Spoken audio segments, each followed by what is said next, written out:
جاوید صاحب، آپ سے میں شروع کرنا چاہوں گا. اس وقت کراچی کے جو حالات ہیں، یقین مانیے کہ چاہے آپ فیملی کے ساتھ ہوں، چاہے آپ اکیلے کہیں جا رہے ہوں، یہ زندگی ختم ہو کے رہ گئی ہے. لوگوں میں ایک عدم تحفظ بڑھ گیا ہے. یہ ہو کیا رہا ہے اس شہر کے اندر؟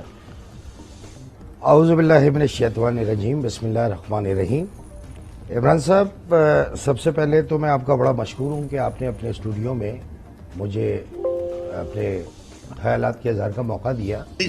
میں سوشل سائنس کے طالب علم کی حیثیت سے، کرمنالوجی کے طالب علم کی حیثیت سے سب سے پہلے میں آپ کی توجہ 2022 کے اس ڈیٹا کی طرف کروانا چاہوں گا کہ جو ہمارے یہاں اسٹریٹ کرائم کا ریٹ ہے اور جو ایک انتہائی خطرناک حد تک ہمیں سوچنے پہ مجبور کرتا ہے کہ ہم اپنے لا انفورسمنٹ ایجنسی سے کس تحفظ کے طالب ہیں.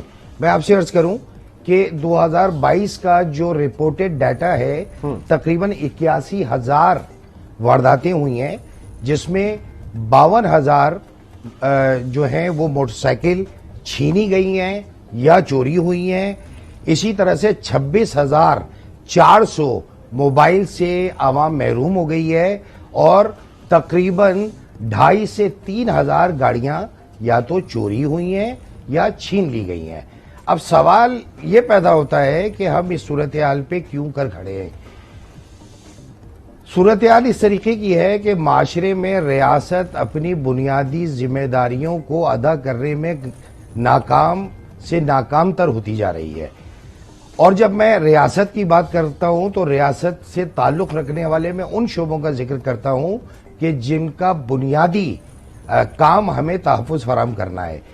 اسٹریٹ کرائم کی جو بنیادی وجہ ہے وہ سوسائٹی کے اندر وہ ہبس ہے کہ جو بے روزگاری کے جن کی صورت میں یا میرٹ کے قتل عام کی صورت میں موجود ہے، اور یہ سوسائٹی کے اندر جو ڈیوینسی ہے وہ ڈیلیکوینسی کو اسٹیبلش کر رہی ہے اور یہی چیز کرمنالٹی کی طرف جاتی ہے.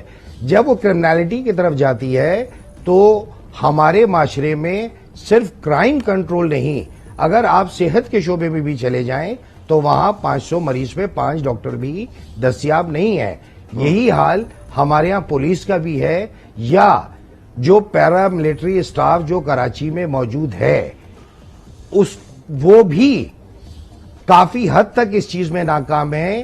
اور اگر آپ رپورٹ کریں تو وہ رپورٹنگ تک جو ہے اس کا کوئی کمپلائنس نہیں ہے. تو اس میں کوئی شک نہیں ہے کہ کراچی لاچار ہے، بے یار و مددگار ہے، اور اس کی بیسک اور بنیادی وجہ یہاں پہ تعلیم کا نہ ہونا، عوام کو اویئرنیس نہ دینا، یا ان متعلقہ اداروں کو کہ جو ان چیزوں کو جانتے ہیں، وہ پروفیسرز بھی ہو سکتے ہیں، وہ انٹلیکچوئلز بھی ہو سکتے ہیں، وہ دانشور بھی ہو سکتے ہیں. جب تک آپ ان اداروں میں ان لوگوں کا ان پٹ نہیں لیں گے، سوسائٹی کا یہ حبس بڑھتا رہے گا اور یہاں تک کہ انارکی کی صورتحال پیدا ہونے کا خطرہ ہے.